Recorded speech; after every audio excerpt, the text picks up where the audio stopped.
Yeah, we are, or I am live. Welcome, everyone. Welcome to. Why does the screen look that way? Fucking StreamYard made a bunch of changes. Anyway, welcome to the Sunday Night Chill Stream, another stationary edition, which is good because I might have to switch this to Mondays. I have to switch this to Mondays because I had the car that I used to have. The Matrix. I have exited the Matrix. I guess that's a good news. I've exited the Matrix and now I'm just vibing. What that means is what I had to do is I had to buy a new car because the car I had was dying. So that's the new car, which is basically, if you go, man, that really looks a lot like the old car. That's because it's the same. It's a Toyota Matrix that says Pontiac on the outside. So here's the two of them together. The blue one probably like has 700,000 miles on it. And the transmission is going and there's nothing you can do to make it stop slipping. And so I was trying to nurse it along for a little while longer, but I just do too many miles and the transmission is not going to last. So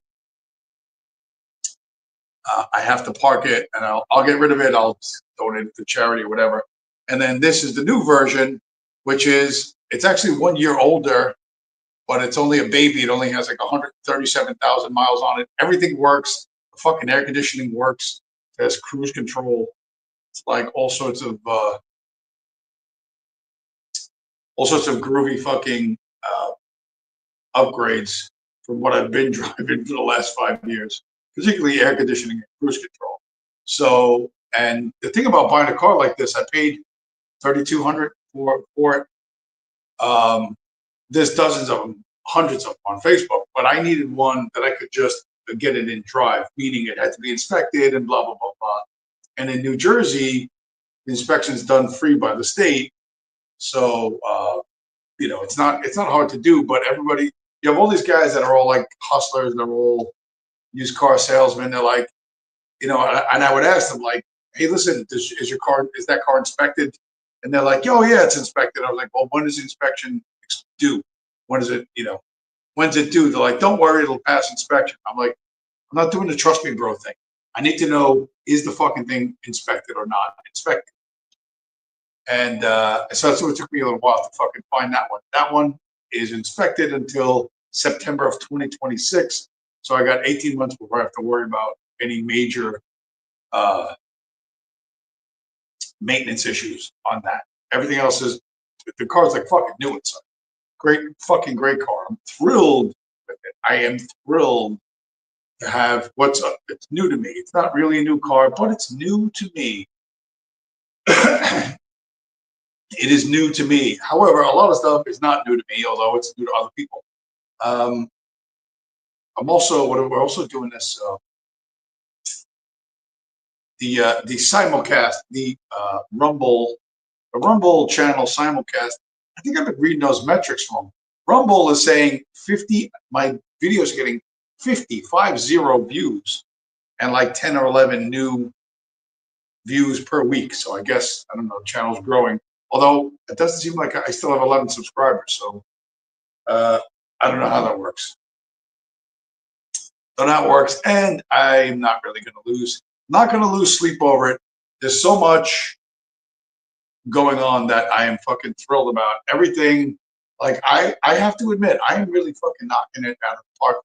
I am knocking it out of the motherfucking park. I don't think there's anybody doing it quite the way I'm doing it. And speaking of which, Culture Thug, I just looked at his channel. He hasn't uploaded anything in 4 months. 4 months.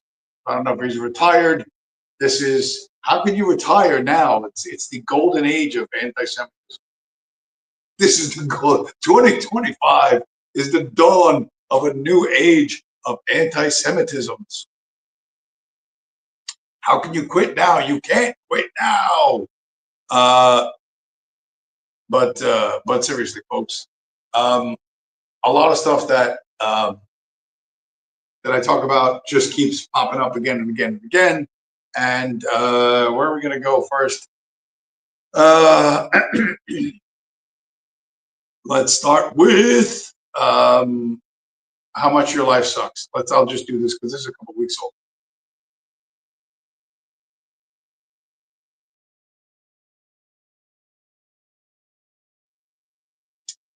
And when I say your life sucks, I mean this is for the average. The average American home buyer is now 56 years old, up from 31 years old in 1981. So that's not good. If you have to work most of your adult life just to own a home, that's not real good because you're going to be old at 56. You're nearly old, and I'm 59. So trust me, I know. You're already old, and you're losing your purchasing power. You're losing your power to work unless you're going to get a job at McDonald's and keep flipping burgers till you're 85, and they would love to have you do that. And you never ever get to retire. As Ben Shapiro says, why should you ever be allowed to retire? So, and we get into a situation where a lot of people notice this. Some dude, I don't know who this dude is from, Twitter, MC Squared. I don't know who that is. They want to create an army of wage slaves and something slaves, body slaves with no capital. I can't read that. I got a fucking thing. And nothing to sell with their own bodily labor. They want the population to be enslaved to debt from the time they're born to the moment they die. Well, Mr. MC Squared, they already have that. They already have that. And this, ladies and gentlemen, is why we Bitcoin. This is why we fight back. And the only way you can fight back peacefully and legally is to defund the central bankers at the end of the day. You subvert their economic system. That's what you need to do. You need to subvert the system that keeps you as a slave. And listen, I've said it before, slaves love their chains. You know what I mean? And most of the people running around that think they're opposed to this, they're opposed to capitalism. They're just a bunch of gay communists. You know, most of this fucking audience is gay communists. You're waiting for Hitler to be fucking reincarnated, or you're trying to you think you're going to come up with this great scheme where you're going to base a government on a genetic characteristic. Like, hey, we're all left-handed, so we're gonna be able to fucking solve all the problems in the world. That's not how it works. Problem-solving ability is problem-solving ability, and that's something that can be learned and improved. And it doesn't come from one singular genetic characteristic. You know what I mean? It may be in your stupid mind, but you have no accomplishments, and you basically live a parasite's life anyway. You're living off the wealth that your parents created or someone else created, and that's why you think it's going to be so fucking easy. Hey, presto, we're just going to snap our fingers and all the problems are going to be solved. Just give me and my scumbag friends the keys to the money printer, and we promise we'll solve all the problems. But and you wonder why nobody fucking listens to you. Your expectation is people will do all the hard, scary, difficult fucking things for you in exchange for a political fucking fairy tale. And I assure you that is not how the world works. Anything hard and scary and difficult, you're going to have to pay for, right? You're going to have to pay something that's worthwhile to the people doing that hard, scary, difficult shit. And if you don't do it, you don't get it. And so as a consequence, you don't get anything, and you'll get steamrolled sooner or later. Sooner or later, some outside group of scumbags, a different group of organized criminals, or a different government will come and take over the geographic area you fucking currently think you occupy, and the people you think you control, they'll end up under somebody else's control. And that's what happens and that's what happens all the time, because the people in charge want that army of slaves. They've always wanted that. They've always found a way to make that happen one way or another, whether it's a tribal chieftain or a pharaoh or a fucking monarch or whatever. It's all bullshit. They control all the fucking resources, and they spin various different bullshit stories into your fucking head to get you to not challenge their position. But that's what we have to do. There's no way to do this. There's no way to fucking to come out whole and sane on the other side of this if you are still putting all your faith in the paper promises of central bankers, right? In the or the digital promises of the Federal Reserve. It's just that's going to end badly. I guarantee you, it's going to end badly for you. You're going to die starving and homeless in a cardboard box. Well, I drive past you in my brand new to me, brand new $3,200 Pontiac Vibe. I will be vibing while you are holding up a sign that says, I will critique neoliberal democracy for food. Will subtly critique neoliberal democracy for food. I will drive past you laughing my fucking ass. That having been said, the central bankers now are largely fucked. As I sit and I meditate on what's going on in the world, this guy, what the fuck is his name?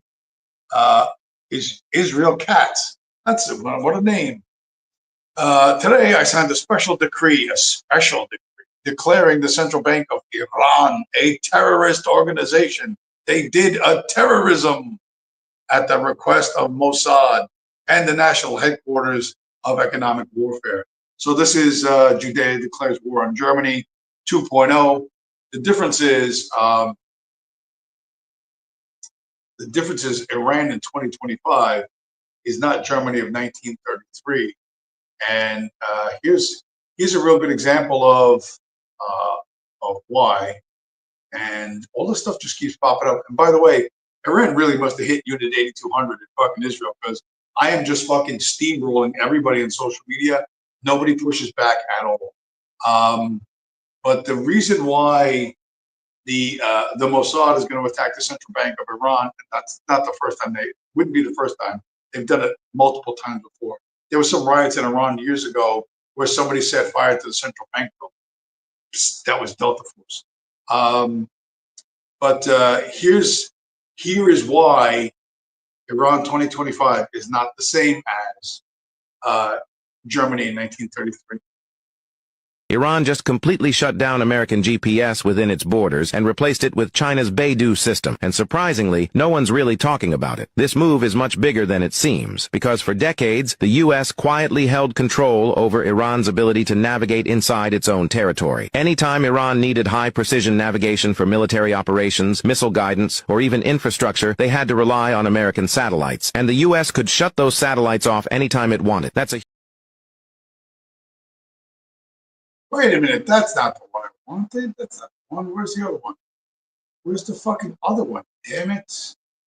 Damn you! Here it is.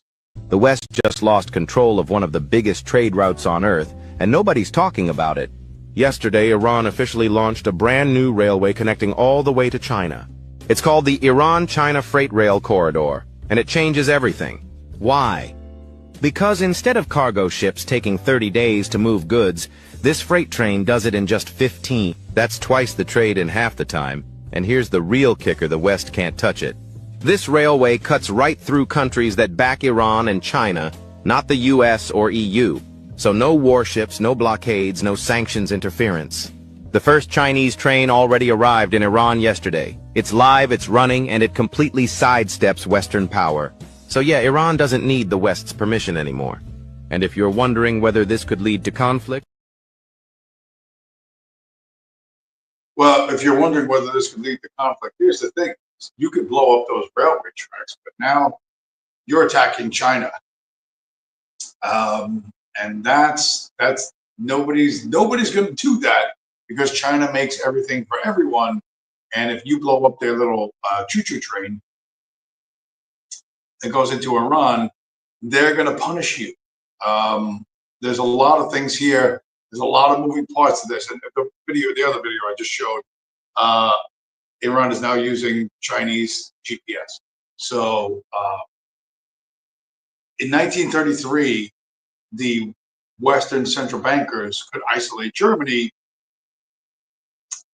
and make war. Judea declares war on Germany because they could isolate them, and Germany alone wasn't big enough to fight back.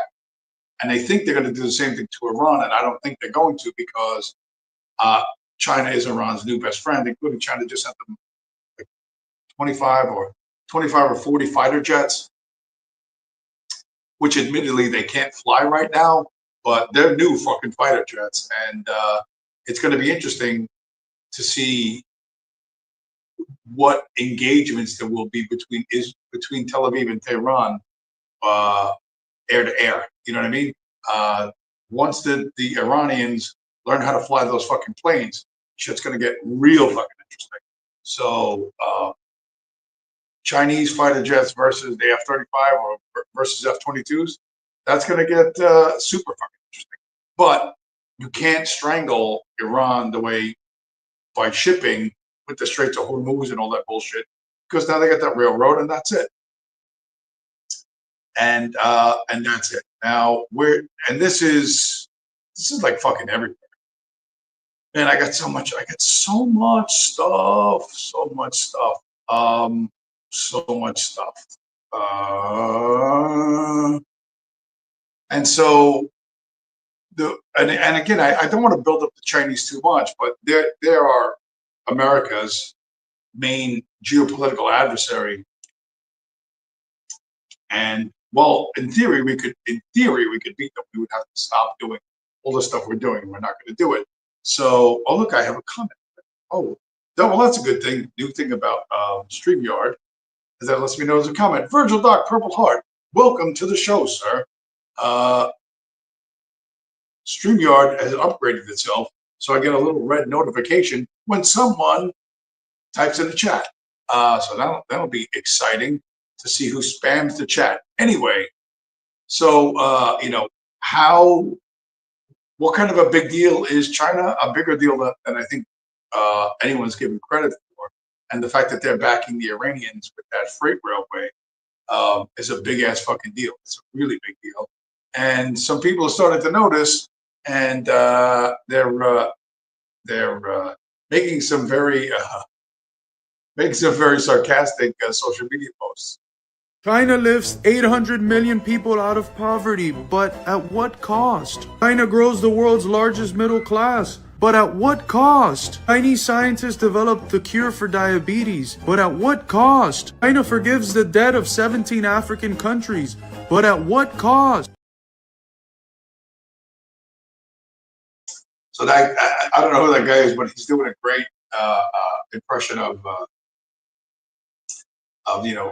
these analysts who are who are all gatekeeping any arguments or any thoughts on what's going on. I named tonight's stream on YouTube Fifth Generation Warfare. I don't know if there's such a thing, but I'm making it up, so it's going to be. And Fifth Generation Warfare is everywhere at all times and from every angle, but particularly inside you.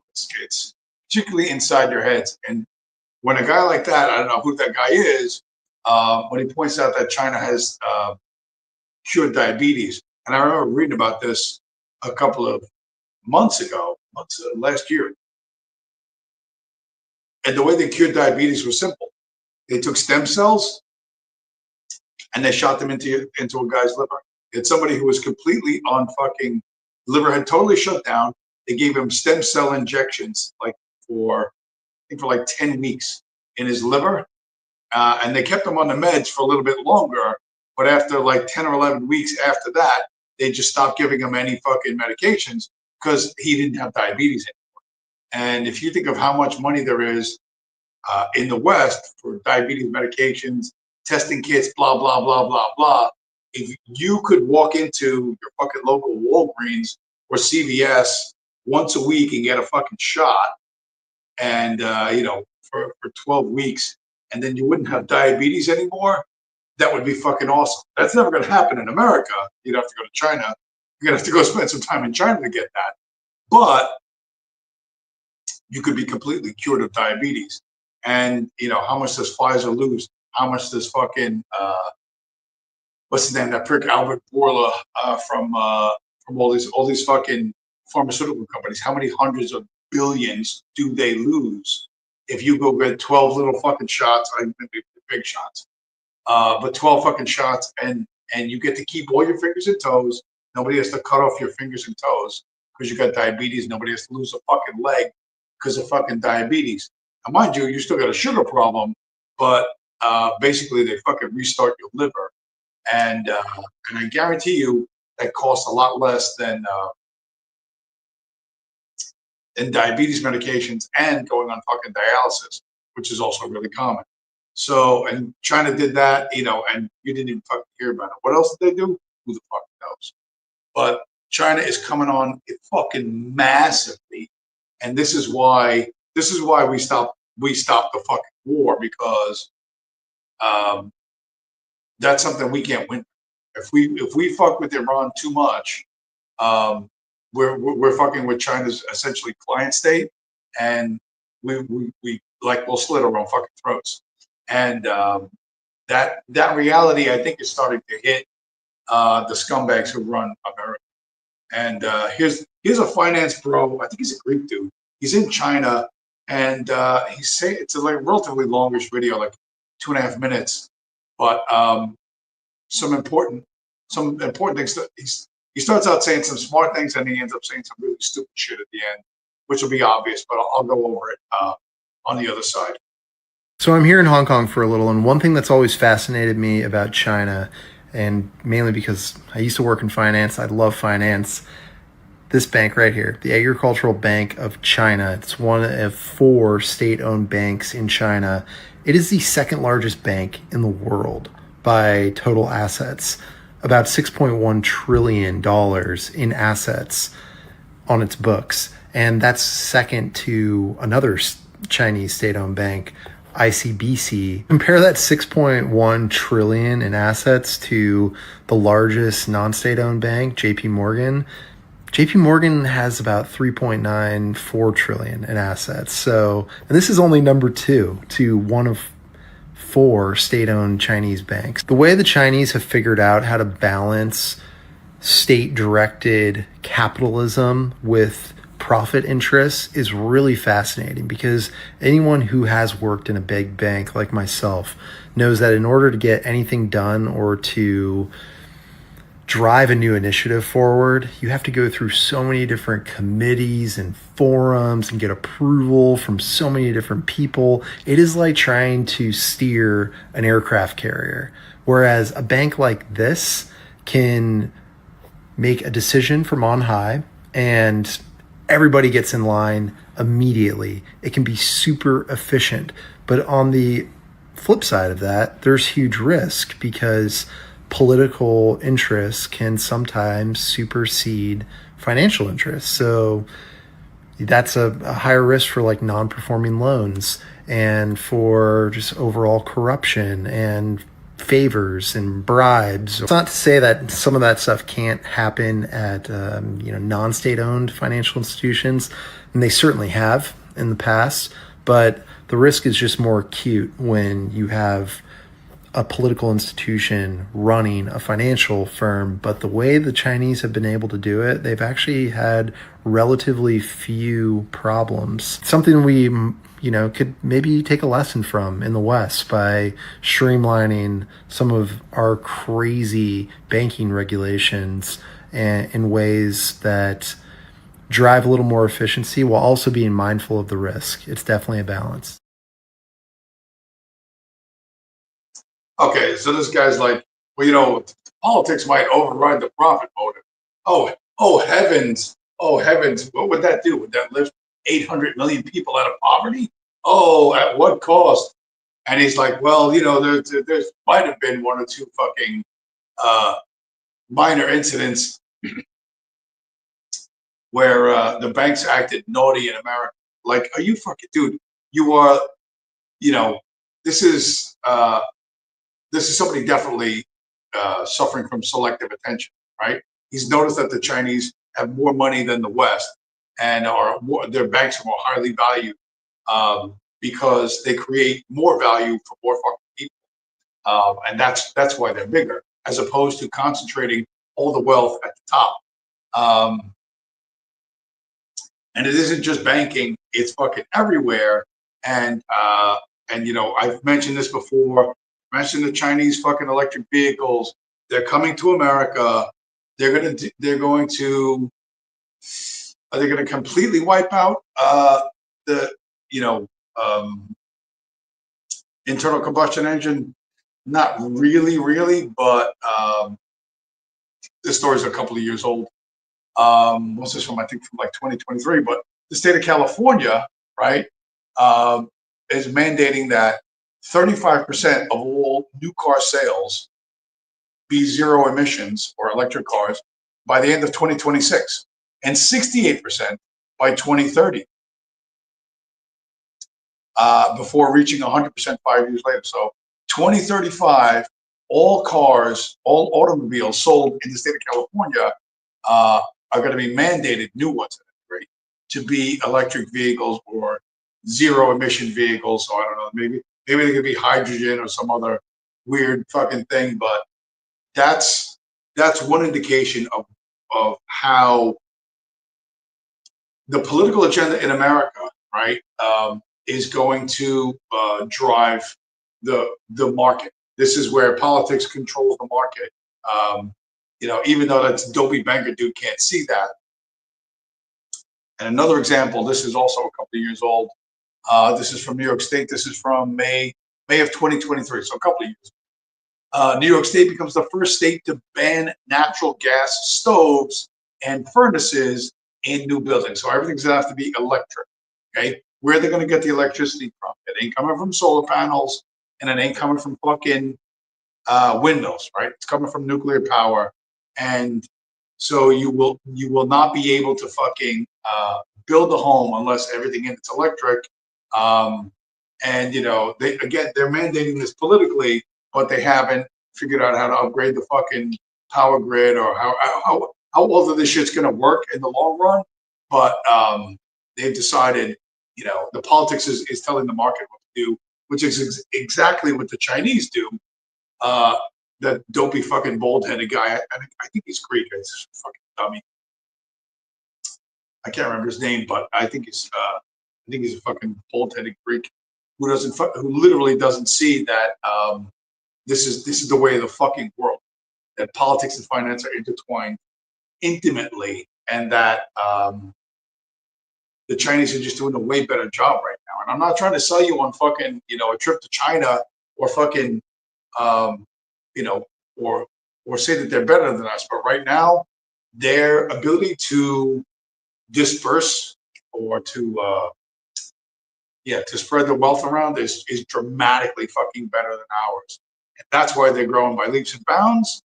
And that's why everybody loves them. You get into debt with them, they forgive your debt. Do you think the fucking small hats are ever gonna fucking forgive your debt? I don't think so. And it's not just in agriculture; it's everywhere, including you know, the descendants. This is sad to see, but the descendants of our man in Detroit are they're nervous. It's the most humbling thing I've ever seen. 70% of all EVs in the world are made in China. They have far superior in-vehicle technology. Huawei and Xiaomi are in every car. They have facial recognition. Cell phone technology. Yes. Connected to their cell phones. Yes, you get in, you don't have to pair your phone. Automatically, your whole digital life is mirrored in the car. You have an AI companion that you can talk to, ChatGPT equivalent in China. All the automatic payment is already there. You can buy movie tickets. It has facial recognition, so it knows who's in which seat and which media you like. Why don't Ford cars have that? Would you need to do with Apple or? Yeah, because Google and Apple decided not to go in the car business. And even beyond that, their cost, their quality of their vehicles is far superior to what I see in the West. We are in a global competition with China, and it's not just East. And if we lose this, we do not have a future for. Ford Motor Company, Henry Ford, author of The International Jew, they might not make it to 2033. They might not make it to 2035. So I don't think they're going to have to worry about whether or not California bans their cars. And if you look at all of the electric cars that that they're offering in America right now, they're all shit. They're all overpriced fucking shit.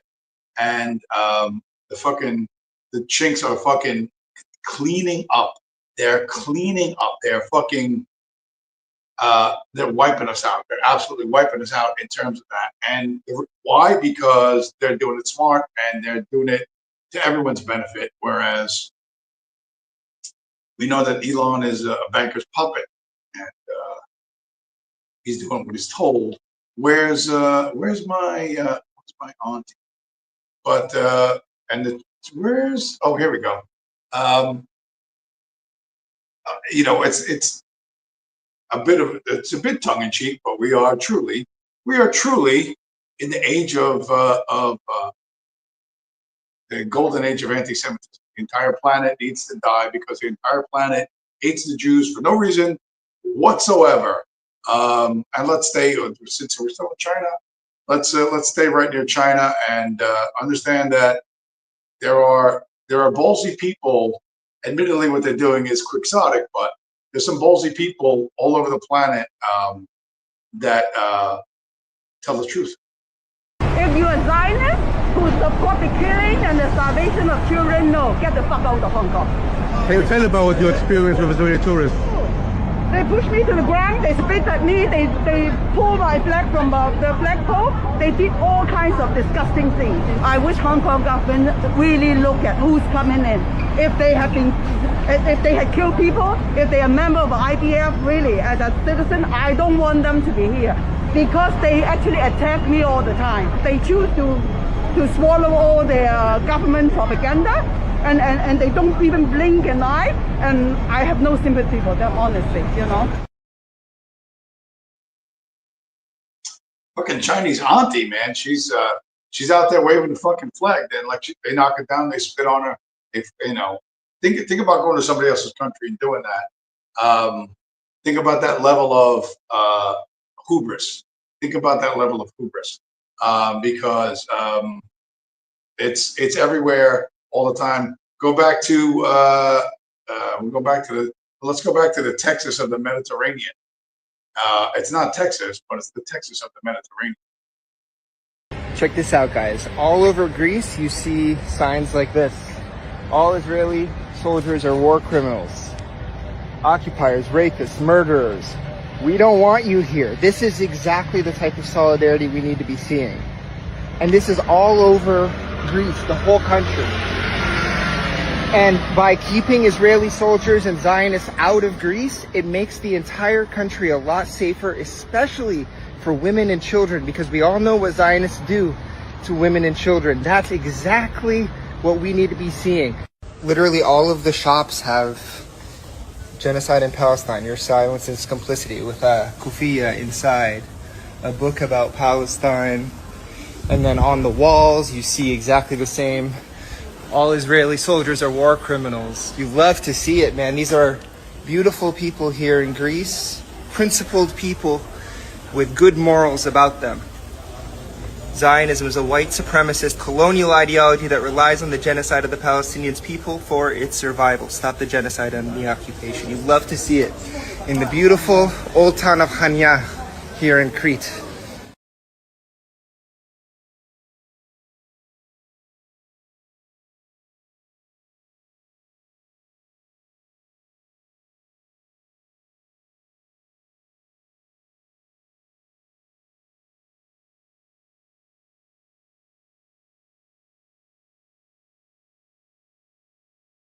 Dude, what's up, man? I don't know why that played the second time, because it wasn't supposed to play a second time, the audio. But that's an island of Crete, the big island in the main city called Anya.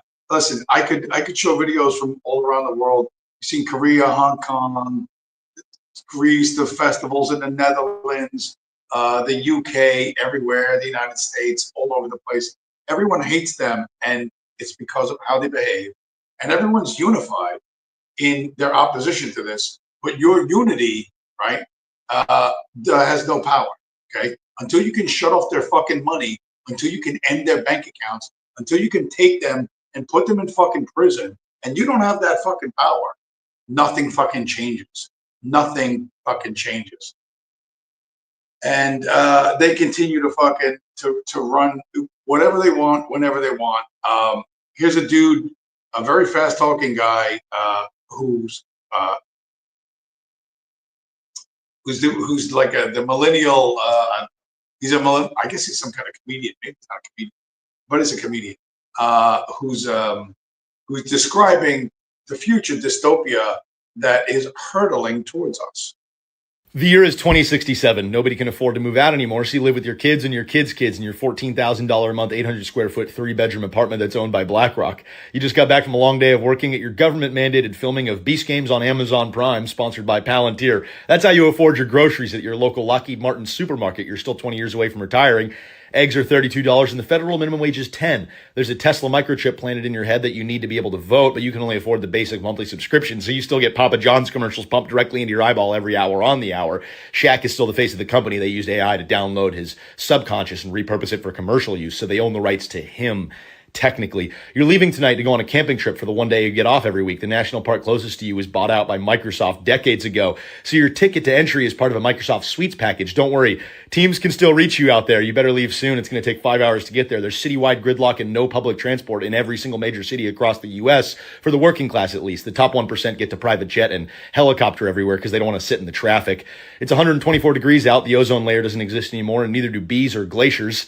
Florida is underwater, and we're still at war in the Middle East. But don't worry, Starbucks just came out with some new summer refreshers. OnlyFans Orange and Prize Pick Speech. They're 176 grams of sugar, and vegetables are only for the mega wealthy.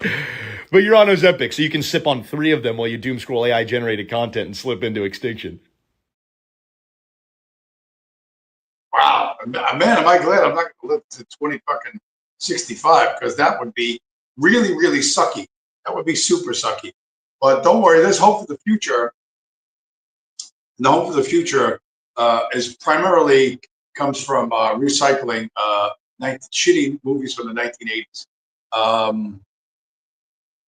Particularly the Arnold Schwarzenegger classic Running Man, which has been there's a Running Man reboot, and Running Man this time in the original one with Arnold Schwarzenegger, he was just trying to get himself clear of some unfair criminal charges and bang that Spanish chick, Penelope Cruz, or no, or some other one. I don't know. So it was some hot Spanish chick. But the new, I don't know if you've seen Running Man 2025, but this is very typical. Like if you watch for narratives, if you watch for themes, if you know what our banking overlords want us to think and believe, you'll recognize those themes running through this trailer. Stop filming me!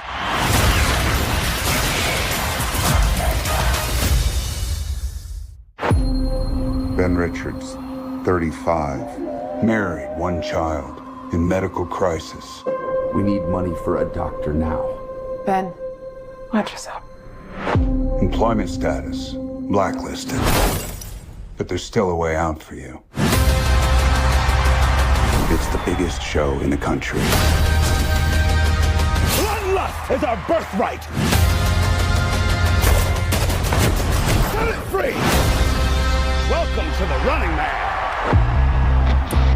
People on these games never come back. I'm not trying to get myself killed, so kiss my ass twice. Right there is why you can win this game. The rules are simple.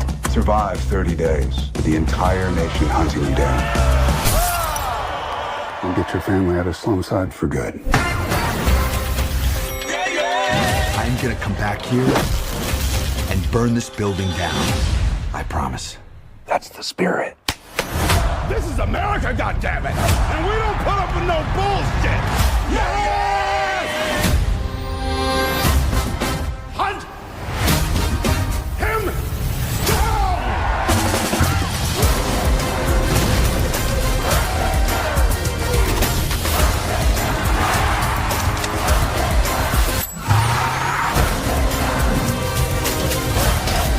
Stop filming me! Have you ever wondered if this game is rigged? Guess we'll find out.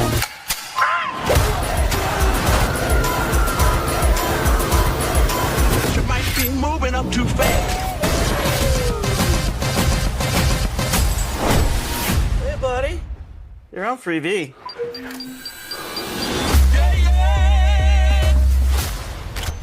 You better run! I got a grenade! Back at you.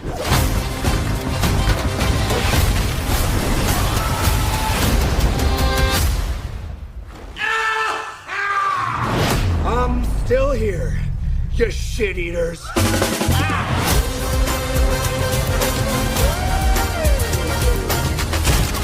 Hey, big boys!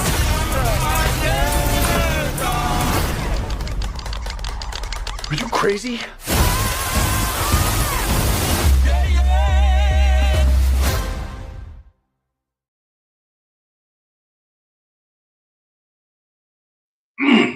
Damn you, whitey. Damn you. Die, die, die. All of America trying to kill the white guy, and they can't kill him. No matter what they do, they keep surviving, keep coming back. He overcomes all the challenges. Damn you, whitey. Damn you. But it's still your job to save the Negro. You married Shaniqua, and you have a mixed race baby, and you have to put it all, you have to do survive all of these challenges and these fucking us trying to kill you so you can save the Negro. Because it is the white man's burden, the white working class burden to save the Negro. You know, that's and nobody's going to see it, right? Only evil racists like myself will notice that subplot, will notice that narrative. But yeah, they're remaking the classic. And I used to like Arnold Schwarzenegger back in the day until COVID, and now you could fucking ship him. You could ship him to fucking Uganda for like a fuck. Nonetheless, Hollywood's still pumping out the propaganda, how you have to work harder, overcome every fucking obstacle, and in order to save baby Jaquarius, whatever the fuck his name is. And it made me think of like, I mentioned this last week. I'm pretty sure I mentioned this last week because I have trouble between the real life conversations I have with people and this. But the Trump's spending bill just went through, and they're like, oh, ICE, the immigration customs enforcement, their budget's tripled and blah blah blah blah blah. The whole point is to hold down the taco people. You cannot have tortilla Americans killing basketball Americans, and tortilla Americans routinely kill basketball Americans, and this is freaking out the people that own this country because they don't want that to happen. They're not going to give these people citizenship. They're going to scare the crap out of them with the weight of the entire federal government to stop deflating the basketball people, let's say. So, and that's why that agency got all that fucking money. It's an attempt to intimidate the taco people into stop deflating the basketball people. But I don't think it's going to work. I don't think it's going to work at all. It ain't going to work. It ain't going to work. It ain't going to work. Because when the money dies, people go insane. I can't remember if I showed this last week, but this is how, well, wait a minute. Let's go back to the city of my birth, and here, like, okay, here's, yeah, let's do it like this. Let's do it like this. You cannot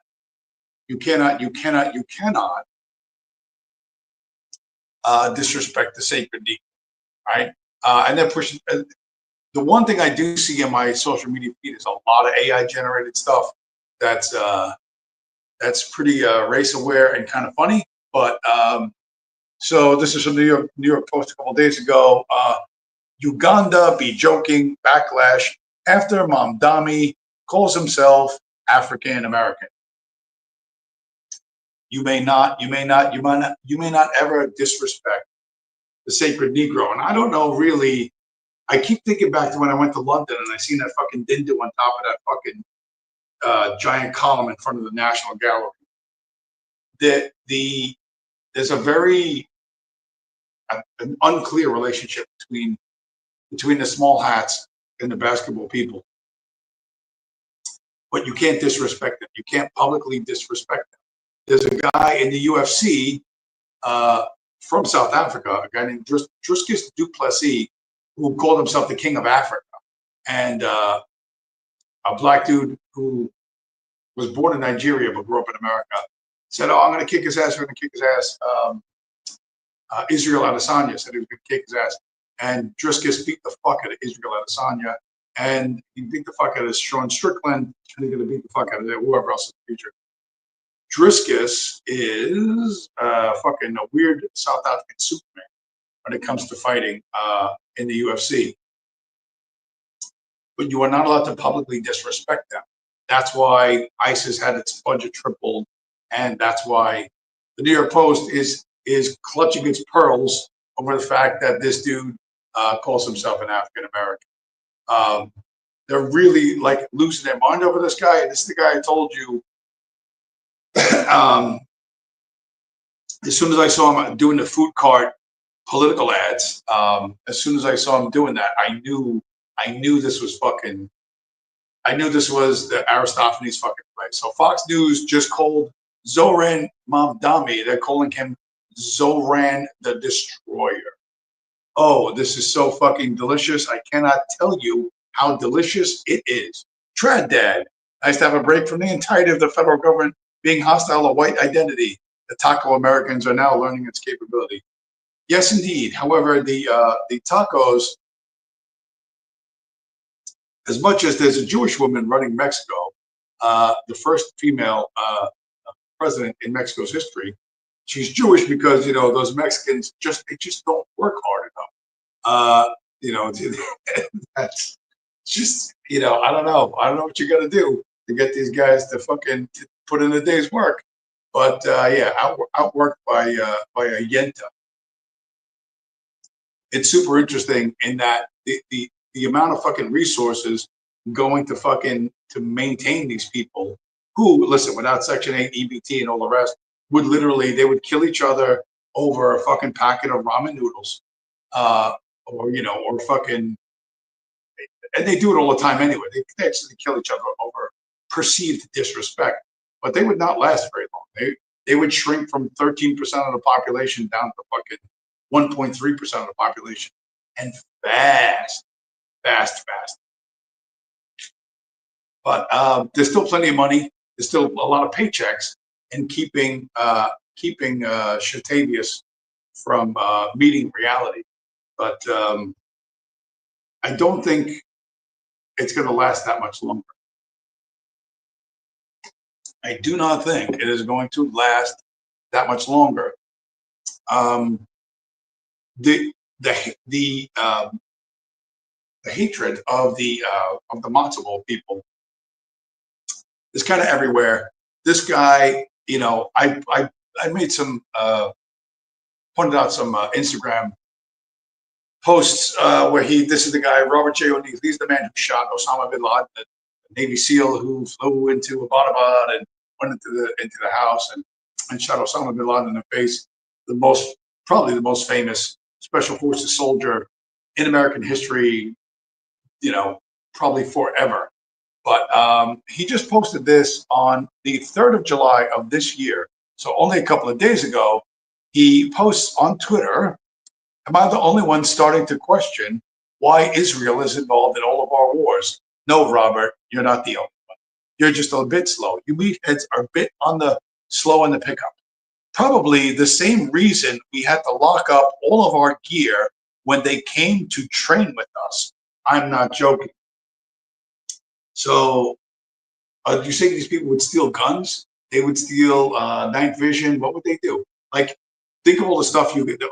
This guy's got to bring a ton of kit, but they would just steal shit. Think about that. There's probably no other, and the U.S. military special forces, They cross-train with the British. They cross-train with all these other groups everywhere. I guarantee you they don't have to fucking lock up their shit when they go to fucking England or when they go to France or Germany or Greece or wherever the fuck they go. I guarantee you they don't have to lock up secure their fucking personal items and their equipment. I guarantee. But cross-train with the Israelis, and you better lock everything up or else things are going to get fucked up one way or another. Maybe they'll make your rifle jam. Maybe they'll fucking do various different things which might be a danger to you or others, but make you look like shit and make them look better. And Robert J. O'Neill, the hero of heroes, not the only one to notice this. I'm going to go back to, I mostly was going to ignore this guy, but let's go back to our buddy, the one and only John Kiriakou, who's becoming a little bit less of a normie, but he's really still learning too slow. Understand these people are intellectuals. They went to college. But Kiriakou, he was born, I think he was born over there, but he was raised in a little town in Pennsylvania, that was fucking super wholesome and all this shit. And he, joined the fucking CIA and he bought into all that fucking bullshit. Didn't really question the narrative, but he has a lot of stories and is a very good storyteller. And he's going to tell you a little story about some friends of his who did their tour. Apparently, every 2 years, they move you around the world. And some friends of his did their tour in Jerusalem or Tel Aviv, Jerusalem, whatever. Kiriakou versus the Small Hats. Here's a story of how they treat our super spies. If we're supposed to be their best friends, we have this special relationship. Well, I'll tell you the same story I told Danny Jones. I worked with this guy for years, and he married a woman in the office. Really terrific people, both of them. Terrific people. And when I was going out to Bahrain on my rotation to the State Department, the wife was going out to Jerusalem because she got the same rotation to the State Department. So because she had worked with the Israelis for many years, the station decided to declare the two of them to the Israelis. So they land and they go straight to Mossad, and the chief said, these are my officers. She's on rotation to the State Department, and he's just going to study Arabic at the University of Tel Aviv. Right? No harm. So they're there for a little while. They go to a party at the ambassador's residence, and they come home, and all of their living room furniture had been rearranged. And they're like, not cool. But this is what the Israelis do. They break in the house. They rearrange all your furniture just to say, fuck you. We can do anything we want. So they're there working. Months pass. They're having a good time. They go to the ambassador's Christmas party. Now, they're living in Jerusalem. The embassy at the time was in Tel Aviv. And so it's about a 30 or 40-minute drive to get from one city to the other. They come home at the end of the party, and people had taken shits in all of their toilets in their house. Every toilet had shit in it. Not cool. They're not doing anything. They're not working against the Israelis. They're just doing normal stuff. He's studying Arabic. She's just in the embassy's, economic section or whatever. And then when their tour was over, 2-year tour, the ambassador threw a going away party for them, which is a normal thing. And they get back to the house, and the dog is under the dining room table whimpering because somebody had cut the dog's tail off, and they wrapped it with gauze and with medical tape. Why would you do something like that? What do you hope to gain except to make us hate you? If you're trying to win friends and influence people, that's really not the way you're going to want to go. So now here are these people who, if anything, were, moderately supportive of the Israelis, who came home only with bitterness and hatred toward the Israelis for this harassment that lasted for 2 years. Why? Why would you do that? What do you hope to accomplish?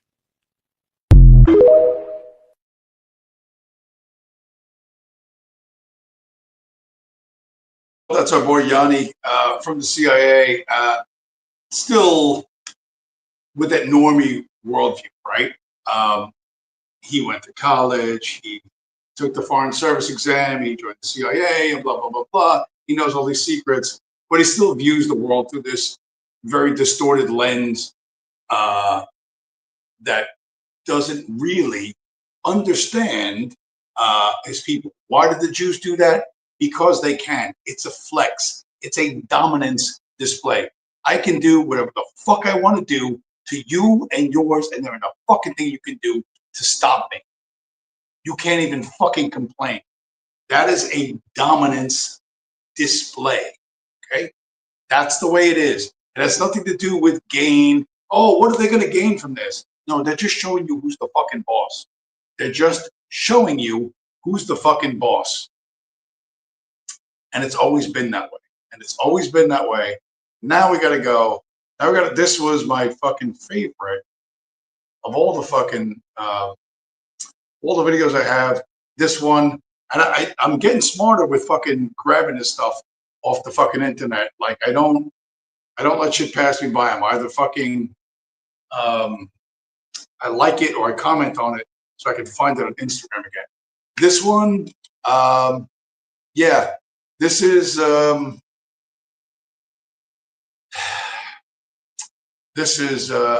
shows that guys like Kiriakou and all these, and fucking Robert J. O'Neill and all these super duper insiders who know all the secrets are as dumb as a fucking bag of hammers.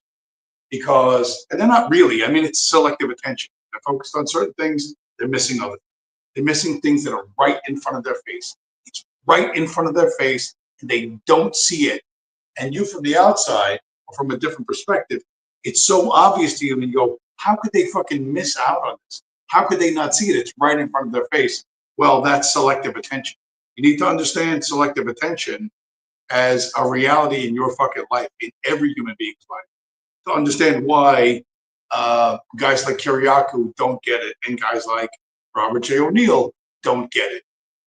It's like very slowly drips into their head in a diluted fashion years after the incident.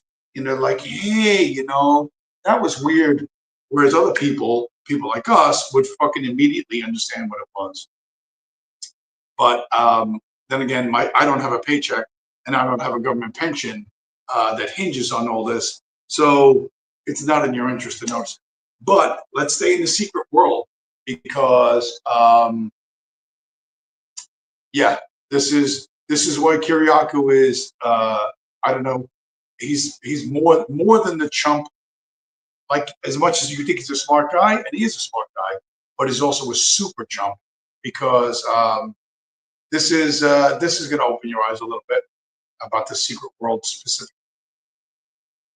In 1974, Jeffrey Epstein started working as a science and mathematics teacher for the Dalton School. The thing is, Jeffrey Epstein dropped out of school himself, so therefore he didn't have a degree to actually teach at this school.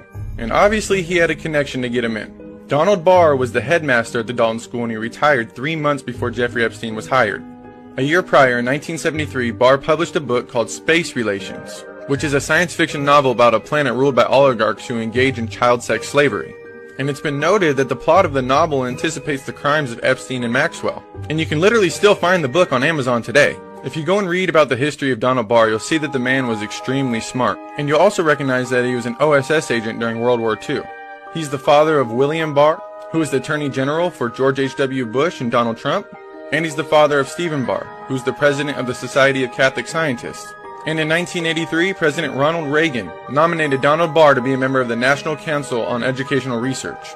So you can see all these people go way back. And in some way, shape, or form, they're all tied to Epstein.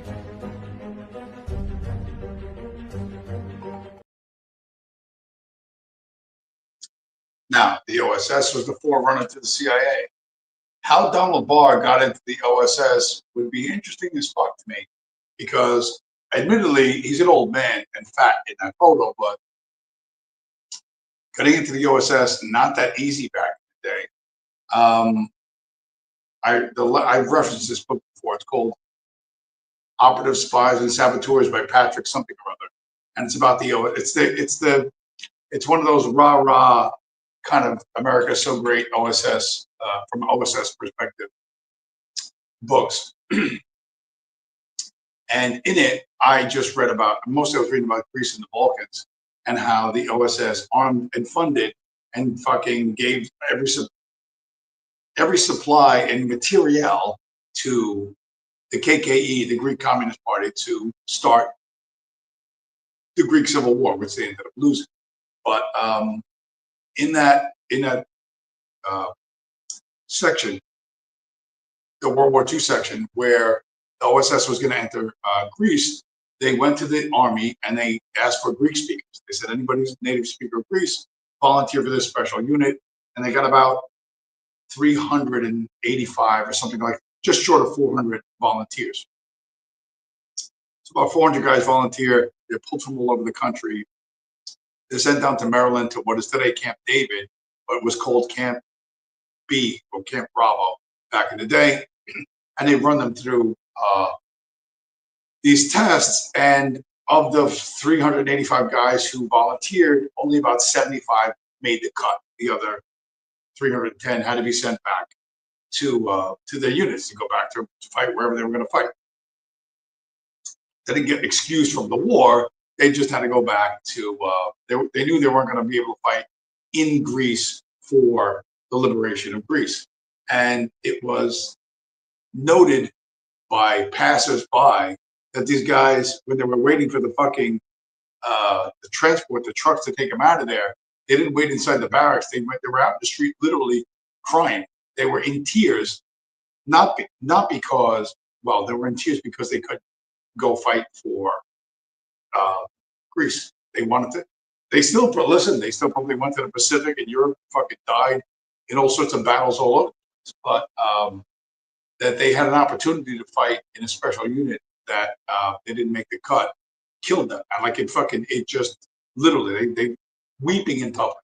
How the fuck Donald Barr, that fat Jew, and I don't think he was ever young and fit, got into the OSS, would be interesting as fuck, because I don't think that they have what it takes. I think he got a bunch of fucking. I'm more than convinced that he got put in no matter what. The same way that other small hats got 4F deferments and they didn't have to fucking go to the draft. Some guys like Donald Barr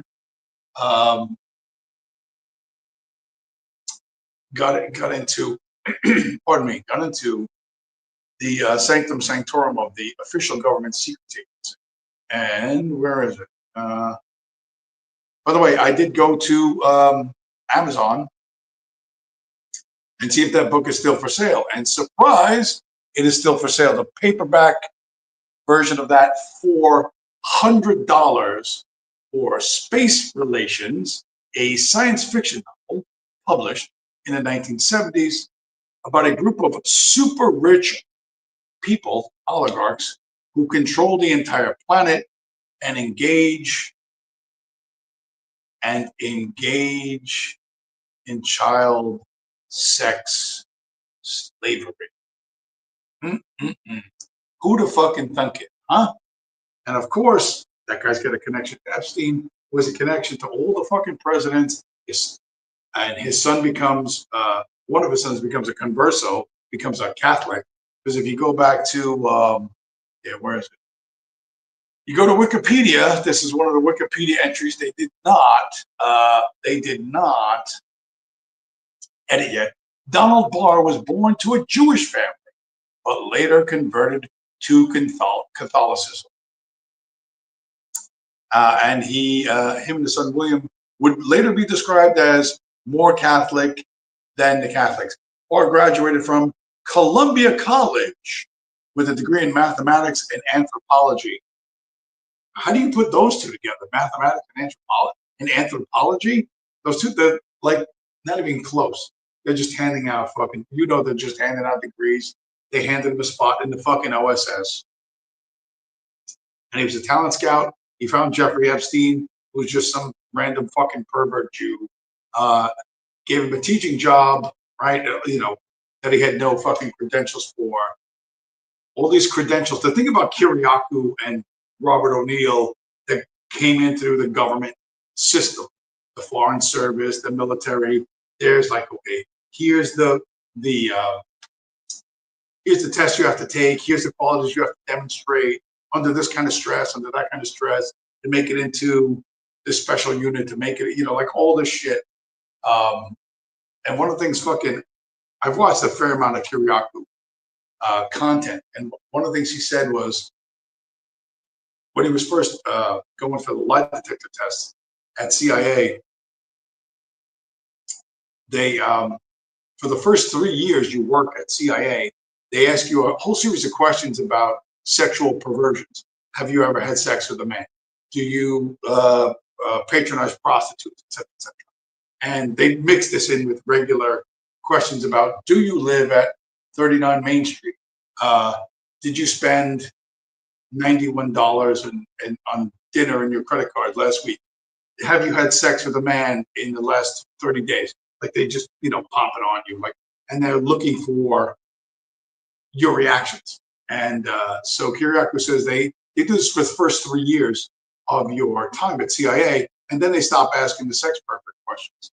But to be honest, they're asking that question just to see if you're getting a fast track to promotion. Kiriakou doesn't get that that the CIA grew out of the OSS, and the OSS funded Epstein and all of this child sex trafficking shit. There's on the FBI, I think it's the FBI website, there's a case that they call Finders Keepers. There was someone, I can't remember what it was, some dude in it, like we're talking about North Carolina in the 1950s. Something must have went really wrong with their child sex trafficking, because there was a dude in a suit with in fucking the backroads of North Carolina in the summertime with like 5 small children, like mixed black and white children. And the guy had, when the state police or the fucking local cops found him, he claimed he was in the CIA and he had some kind of connections to the CIA. And the whole thing was squashed and it went away. But it's the FBI pointing to the CIA saying that they called the case Finders Keepers, and they took kids back to wherever. But certainly this dude was kidnapping children for illicit purposes. And he had some connection to the CIA. It all kind of just fucking went away. Now, I said before, Kiriakou doesn't understand that, he works for the bad guys. Like, he just doesn't get it. And you say, how could he not get it? How could he be that stupid? Listen, you're stupid. You believe in gay communism. You think Adolf Hitler is going to come back and fucking make the Jews run back to Tel Aviv and drop the keys to the money print. That's not going to happen. That isn't going to happen. You think we can remake, we can kick out all of these fucking scumbags and make the Negroes swim back to fucking Africa, or the Jews strap to their back, and we'll solve every problem in America just because we have white skin. Like an accident of birth, something you didn't choose and something you didn't achieve, is going to somehow magically solve all the problems. That's not how shit works. It never did and it never will. And that's why I fucking have such contempt for you fucking people. Such contempt. I cannot express how much contempt I have. Fucking Rumble people must be going out of their minds. Like, what the fuck is this guy talking about? All right. But now is the greatest fucking time. The greatest fucking time to be alive, especially if you have if you're classically minded and anti-Semitic, as am I. I'm not really anti-Semitic because I believe in self-determination and freedom for the Palestinian people, who are in fact Semites. Okay. To return to my man, Mr. Did I show this? Yeah. How am I going to do this? How am I going to do this? How am I going to do this?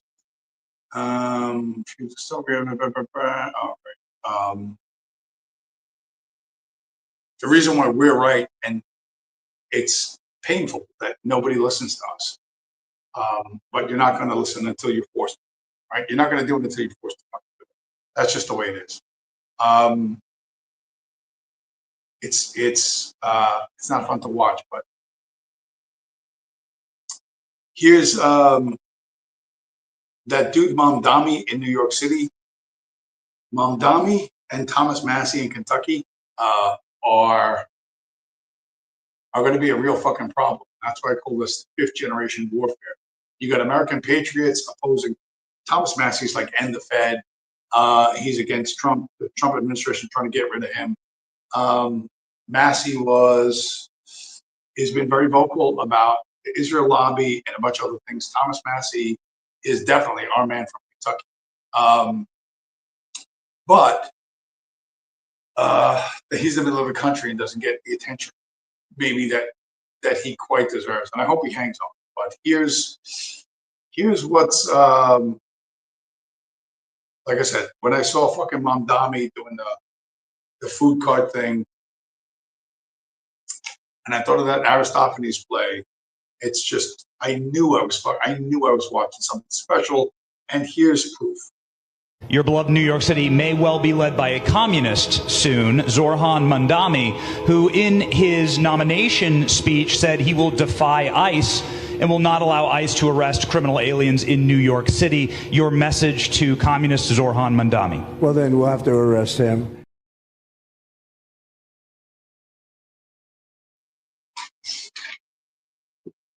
Can you imagine if the fucking FBI arrests the next mayor of New York? My guess is Mamdani's going to win by like double digits, 10, 15, 20 points. And the way I know is not only like one, they're calling the calls to the fucking White House from fucking the New York City Landlords Association must be nonstop. And they are gearing up. They have a 7-nation army. They're building a 7-nation army to hold my man Zoran back. All right, Mamdani may be getting deported. It's early, but today is huge. Rep. Ogles from Tennessee just submitted a letter to Pam Bondi, the Attorney General of the United States. Together, we are building an army to stop Mamdani. We have volunteers, hundreds of them, organized by core competency. There's another woman who started a Humans Against Mamdani WhatsApp group. That guy is so radical. He might be some sort of a Trojan horse, not just for Marxism, which is what he's actually saying, but for jihadism. He is supporting the concept of this. He refuses to acknowledge Israel's right to exist as a Jewish state. Do you think he's an anti-Semite? Yes, I do. Here's the real problem. New York is just the testing ground. If he wins in November, it's game on. Chicago, LA, and beyond. It's just a domino effect. What the fuck? Like, what the actual fuck just happened here, New York City? Mamdani won the Democratic primary? Are you people stupid?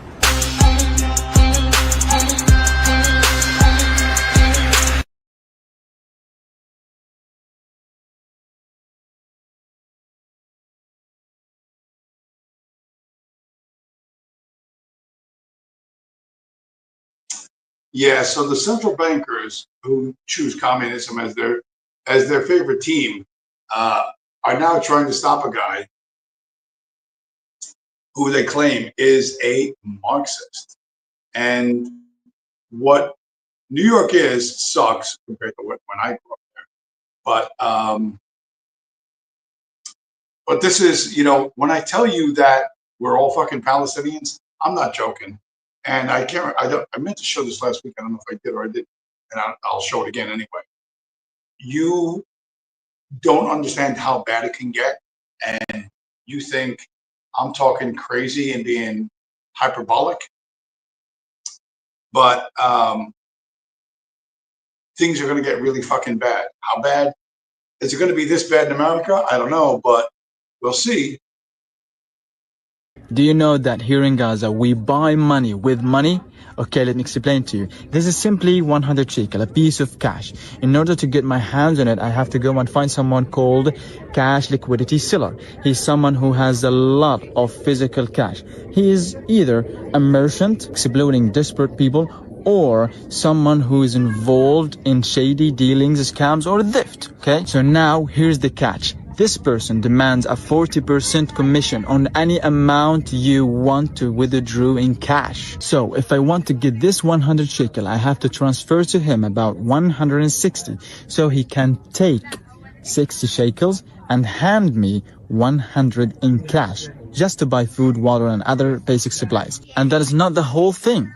When I go outside and want to buy something, I use this 100 cash. Many sellers won't accept it. Why? Because it is worn out and overused. And after all, this is the only cash and currency that has been circulating here in Gaza since the start of the war. So we are paying money to get money that might not be accepted. Can you grasp the level of exploitation, injustice, and hell we're surviving here in Gaza? And this is just one drop in an ocean of suffering we endure here daily in Gaza.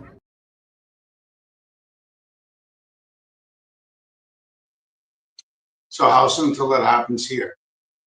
Oh, that'll never happen in America. You're being hyperbolic. You're being extreme. Really, what's going to stop it? What's going to stop it? How would you stop that? That's an extreme example, to be certain. But yeah, you have to transfer 160 shekels to get 100 shekels. And then if you're too desperate and you just grab the first bill they give you, but it's a little bit wrinkled and sweaty, the next guy might not accept it from you. So you have to go through the whole process all over again. And you just lost 160 shekels.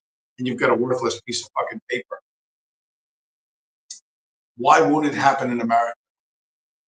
Think about the Hungarian pengu and the Argentine peso, the Venezuelan bolivar, the fucking Lebanese lira. This is what's going to fucking happen. This inevitably will fucking happen, right? That's an extreme example in a war zone, and what those people fucking live through is something you can't fucking imagine how hard it's going to be. Aside from the fact that their fucking women and children are being blown into fucking hamburger on a fucking daily basis. You think you got it tough? You have no fucking idea, right? And the monsters that run the fucking world, okay, are doing that. And here's where the whole fifth generation, what the fuck does this have to do with the mayor of New York? Here's what it has to do with the mayor of New York. Zohran Mamdani, the potential first Muslim mayor of New York City, gets the endorsement from the people in Gaza. That's huge. Look, they have his name and face on a water truck, supplying water to the civilians among the rubble. Wow, how's that for an endorsement? Meanwhile, Mamdani's opposition, Andrew Cuomo, is defending Netanyahu against ICC war crimes. He has also donned the hat and visited the Wall of Shame. Cuomo also promises to make Blue State the first visit if he wins mayor. Wow, did this mayor race quickly become a battle between good and evil. Look at all the little kids holding up signs for Mamdani. I posted all these pics and videos on my X account if you want to check it out. And please share them everywhere. If Mamdani wins, he'll be the first Muslim mayor of a major New York city with a heavy Zio population. It'll be a huge victory against AIPAC and foreign endorsement of American candidates. So this is amazing on a whole bunch of different levels. And he's right, it is. You know, if we lose New York, it'll be fucking Chicago next. It'll be this next. It'll be that next. Yeah, you're in trouble. You're in deeper trouble than you fucking think. And they're doing a bunch of stuff. Which one do I got fucking? I'm not going to show that one. This is these people fucking up, and unfortunately, I can't get you to fucking see this, and I can't get you to do this. But ultimately, this is why we're gonna fucking win. This is why and when I say we, I'm talking about big quarters. This is why we fucking win, and all the rest of you cocksuckers die starving and homeless. June 20th, no immigrant will be able to send money to their countries of origin. If you do not have legal immigration status, you can't send a single dollar home. This isn't a warning, it's happening. Now the Remittance Control Act kicks in tomorrow morning, blocking all money transfers without valid U.S. documentation. Trump declared during his announcement, illegal immigrants have been draining $150 billion annually from our economy. That ends tomorrow. The numbers are staggering. 42 million immigrants send money overseas, supporting 800 million family members globally.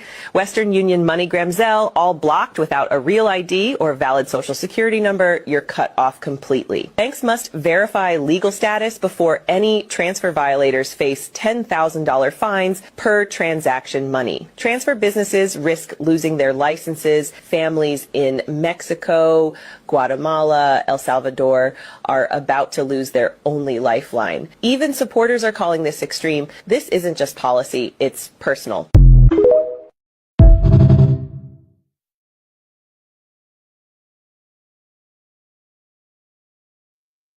Bitcoin fixes this.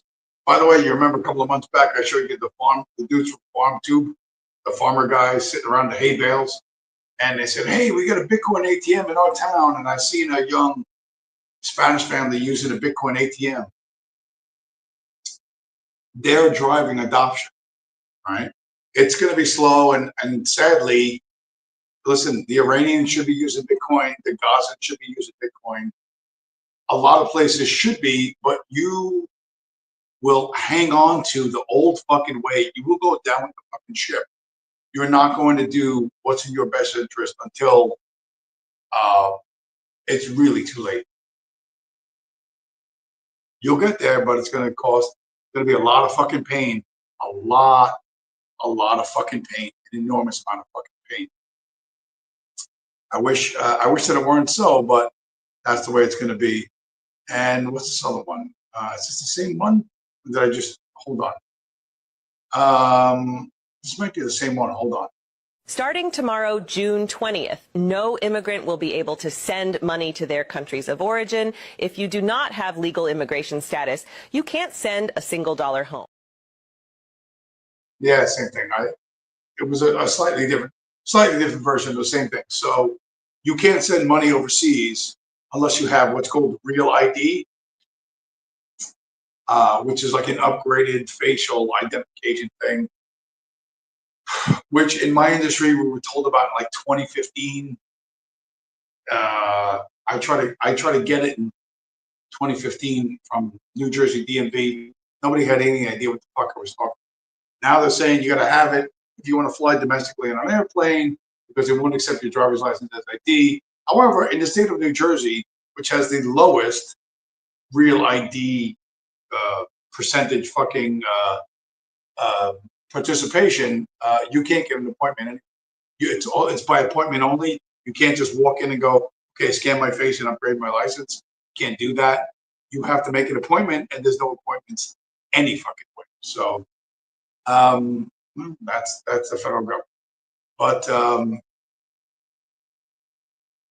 the unpopularity, the unpopularity of the fucking current administration is extremely high. And I've told you that MMA is the fucking key to political power. I told you to watch the movie Gladiator for the politics. You don't understand how critical this is to the future. Mark Zuckerberg is not studying BJJ because he likes to fight fucking people.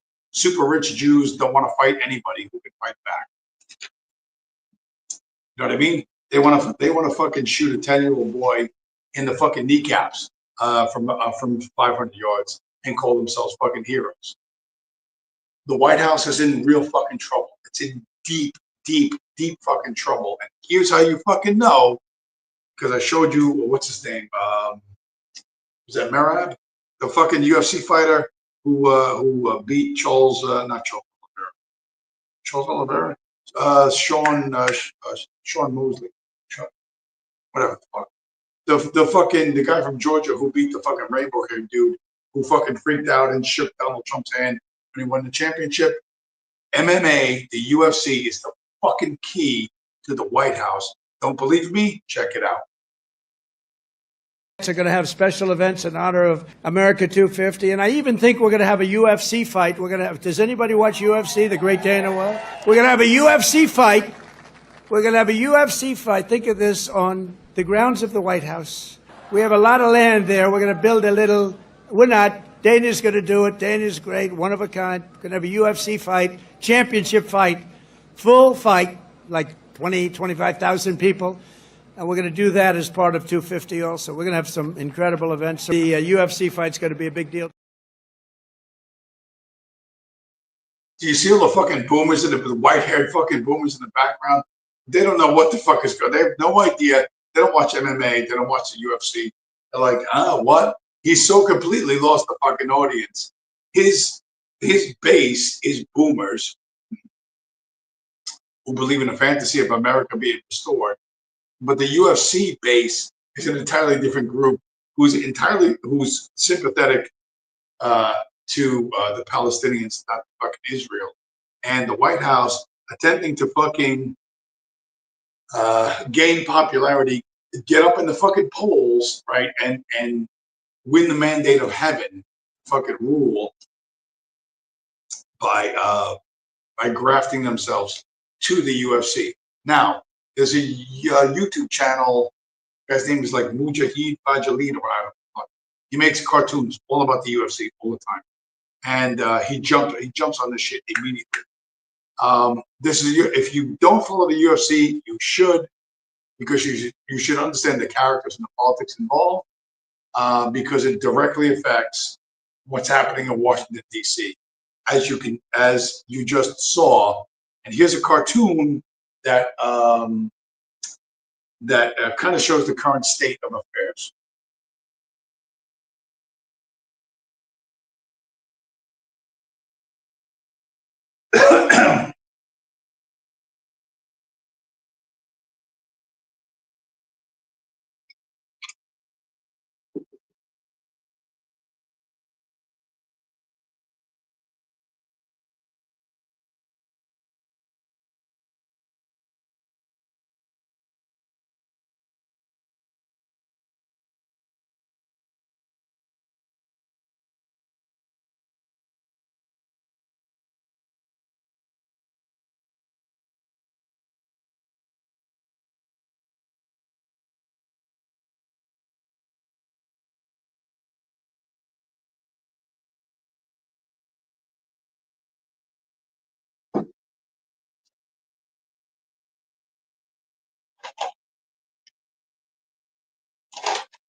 So, yeah, I didn't hear any audio there. Fingers crossed the audio came through. But the black dude driving drunk is John Jones, former champion, who failed 4 drug tests for steroids in a row, and ducked the white guy who said, "Hi, John." That's when he went quack, quack, quack, and he's been ducking it for years. And then he has a car accident with some of the UFC commentators, and the black dude in the background is an old opponent of his, and the little guy on the left is a current lightweight champ and whatever. It's all about politics, and you see Trump with Dana White there. You should definitely fucking follow that UFC cartoon channel, because this guy he drops multiple times during the week, and that guy doesn't understand how big of a deal this is, but he just jumps on all the shit. He makes funny cartoons that show you what's going on in the world of MMA. And the world of MMA is going to drive the world of politics in a very real way. It's already doing that. It's already fucking doing that.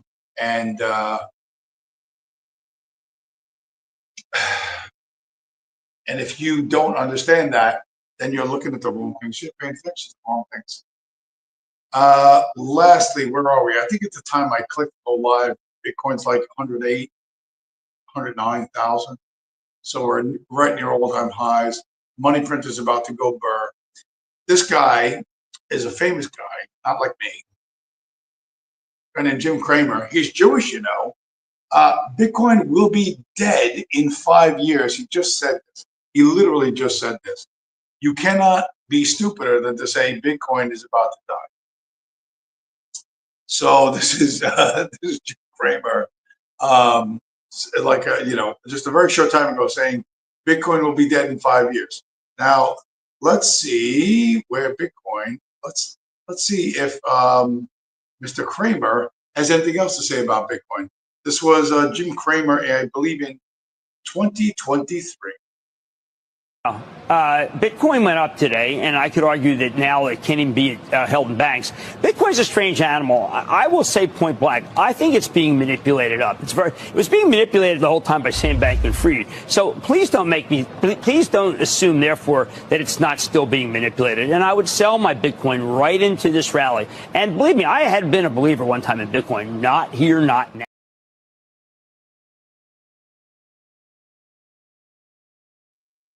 So there's Jim Cramer saying that a Jew telling you another Jew, Sam Bankman-Fried, is manipulating the price of Bitcoin all the way up to $24,000. As we sit here today, on January 6th, 2025, I'm going to look at the date, January 6th, 2025, Bitcoin is currently hovering right near its all-time high, 108,000. 109,000. Jim Cramer does not deliver boxes for a living. He doesn't live the one-bedroom lifestyle in New Jersey like I do. But I've been telling you to buy Bitcoin since 2021. When it was 15 or 16,000, I've been consistently right. I've been giving you good advice, if you would listen, for a number of years. But I don't have an enormous amount of material wealth myself. I'm sure that James Cramer lives a lot higher level of material wealth than I do. But, a man who tells the truth is hated. A man who tells the truth is hated in 9 villages. It's a Turkish axiom. Anyway, with that, where are we at? A fucking hour and a half. Jesus Christ, I wasn't even looking at the time. Wasn't even looking at the time. No more comments other than what we've already had. Here's the thing. You need to fucking act in your own fucking best interest because no one else is going to do that, right? No one's coming to fucking rescue you. And the world is a fucking insane, upside down lunatic asylum. And if you are busy, if you're deep in your own, you get your head up in your own fucking ass, and you're not seeing reality, oh, fucking good luck to you. But for those who can see, for those who fucking understand what the future is going to be like, it's going to be very different than what they're fucking telling. And this guy, where's this guy? He's not on your side.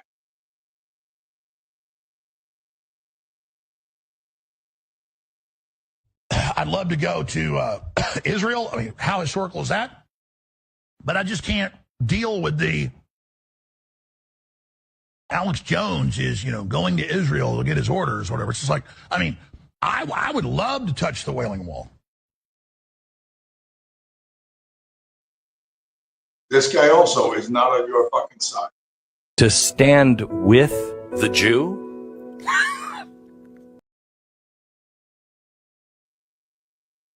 These people are not your friends. What do they want you to do? What do they want for you? This is what they want for you. Toby be good nigga for massa. Good nigga.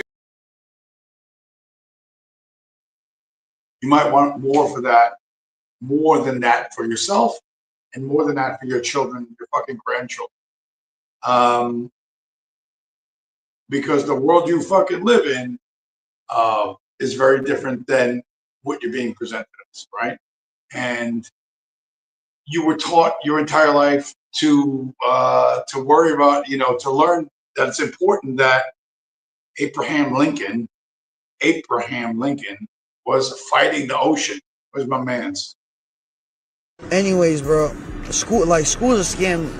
Whatever school you go to, drop out and start fucking gambling, bro.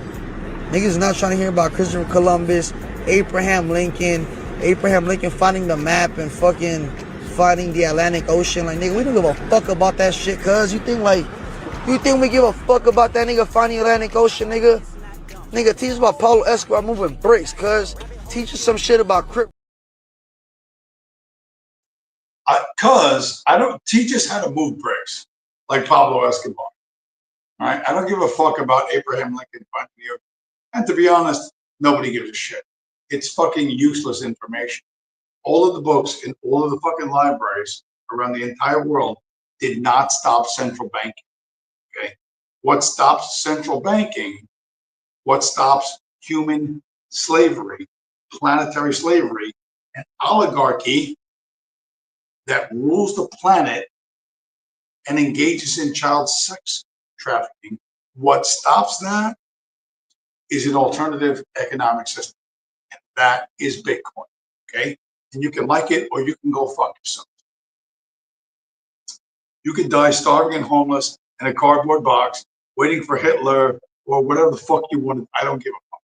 Like, I don't fucking care. Right? You need to see what is in your best interest and then act in your best interest.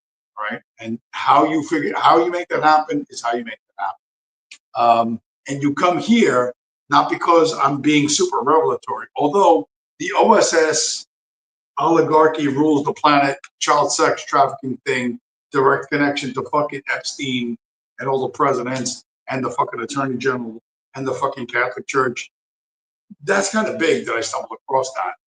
And I don't even know who fucking produced that reel, but God bless them. I curate the content that fucking matters, right?